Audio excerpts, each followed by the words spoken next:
বারবার বাংলাদেশের গণতন্ত্রকে কফিনে করে কবরে পাঠানো হয়েছে। আমরা সেই অবস্থার পরিবর্তন চাই। বাংলাদেশে যে একটি নতুন রাজনৈতিক জনগোষ্ঠীর আবির্ভাব হয়েছে, তাদের ধ্যান ধারণা, চিন্তা, আশা, আকাঙ্ক্ষাকে প্রতিফলন করতে পারে এমন একটা সংবিধানই আমরা প্রত্যাশা করি।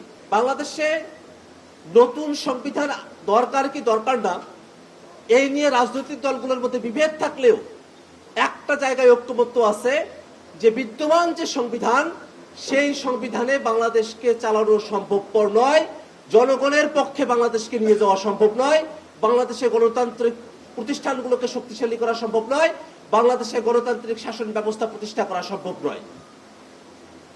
যদি তাই হতো যে এই সংবিধানে চলে, তাহলে কি রাজনৈতিক দলগুলো সংবিধানের এতগুলো জায়গায় পরিবর্তনের ব্যাপারে একমত হতেন? সেটা কিন্তু হতেন না। ঠিক এই কারণে আমরা আমাদের সংবিধানের মধ্যে ৭০ অনুচ্ছেদ দেখি। ৭০ অনুচ্ছেদ এমন একটা বিষয়, সেখানে দলনেতা, প্রধানমন্ত্রী তিনি যে সিদ্ধান্ত গ্রহণ করবেন, তিনি যে দিকে ভোট দিবেন, তার দলের সকল সাংসদকে ওই দিকেই ভোট দিতে হবে, নতুবা তার সংসদ সদস্য যে পদ, সেই পদটা বাতিল হয়ে যাবে। অর্থাৎ কোন একটা আসনের মানুষেরা তারা সকলে মিলে যাকে ভোট দিয়ে সংসদ সদস্য নির্বাচিত করলেন, সেই সংসদ সদস্য তার এলাকার মানুষের পক্ষে কথা বলার ক্ষেত্রে তার আগে প্রথম শর্ত ছিল যে তার যে প্রধানমন্ত্রী, তিনি আসলে কোন দিকে মতামত দেন। প্রধানমন্ত্রী যদি জনগণের পক্ষে মতামত দেন, তখনই কেবল ওই সাংসদ জনগণের পক্ষে কথা বলার অধিকার পেতেন। আর জনগণের বিপক্ষে যদি প্রধানমন্ত্রী কোনো সিদ্ধান্ত নেন, কোনো কালো আইন প্রণয়নের যদি সিদ্ধান্ত দলীয়ভাবে গ্রহণ করা হয়, তাহলে সে সাংসদের ওই কালো আইনের বিপক্ষে গিয়ে সংসদে অবস্থান ব্যক্ত করার কোনো সুযোগ ছিল না। আমরা সেই জায়গাগুলোতে পরিবর্তনের কথা বলেছি। এবং এই বাংলাদেশে ২৪-এর আন্দোলনের আগেই বাংলাদেশের সিভিল সোসাইটিতে, বাংলাদেশের ক্যাম্পাসগুলোতে সকল জায়গায় আলোচনাটা বিদ্যমান ছিল যে বাংলাদেশে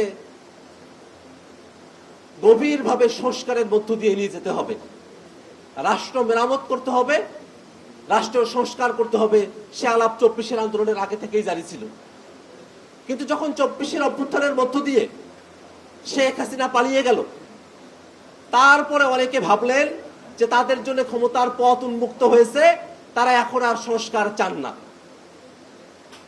ঐক্যমত্য কমিশনের আলোচনার সময়টাতে এমন অনেকগুলো বিষয় রয়েছে যেগুলো খুবই মৌলিক, সেই বিষয়গুলোতে তারা একমত হতে পারেন নাই। বাংলাদেশে একটা উচ্চকক্ষের প্রস্তাবনা দীর্ঘদিন ধরেই রয়েছে। আমরা উচ্চকক্ষ চেয়েছি এ কারণে, যাতে করে একটা বহুদলীয় গণতান্ত্রিক ব্যবস্থাকে আমরা শক্তিশালীভাবে দেশকে উপহার দিতে পারি। কিন্তু উচ্চকক্ষে কারা প্রতিনিধি হবেন, সেটা যদি নিম্নকক্ষে যারা আছেন তাদের অনুপাতে হয়, তাহলে যারা সরকার গঠন করেছেন তারা নিম্নকক্ষে যে সিদ্ধান্ত নিতেছেন, উচ্চকক্ষে তারই রেপ্লিকা এখানে থাকবে এবং সেই রেপ্লিকা সেই সিদ্ধান্ত মতকেই সামনের দিকে এগিয়ে যাবে। আমরা তো সেরকমটা চাই না। আমরা মনে করি উচ্চকক্ষে যদি ভোটের সংখ্যানুপাতিকভাবে পিআর পদ্ধতিতে প্রতিনিধি নির্বাচিত করা হয়, তাহলেই বরং অনেকগুলো দলের সেখানে প্রতিনিধি অংশগ্রহণ করার সুযোগ পাবে।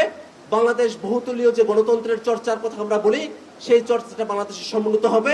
আমরা প্রাতিষ্ঠানিক কাঠামোর মধ্য দিয়েই আমাদের যত ধরনের অভিযোগ অনুযোগের জায়গাগুলো আছে, আমরা সেগুলোতে সমাধানের পথে অগ্রসর হতে পারবো। কিন্তু এখনো পর্যন্ত ঐক্যমত্য কমিশন সিদ্ধান্ত জানিয়ে দিয়েছে যে উচ্চকক্ষে পিআর হবে। কয়েকটি দল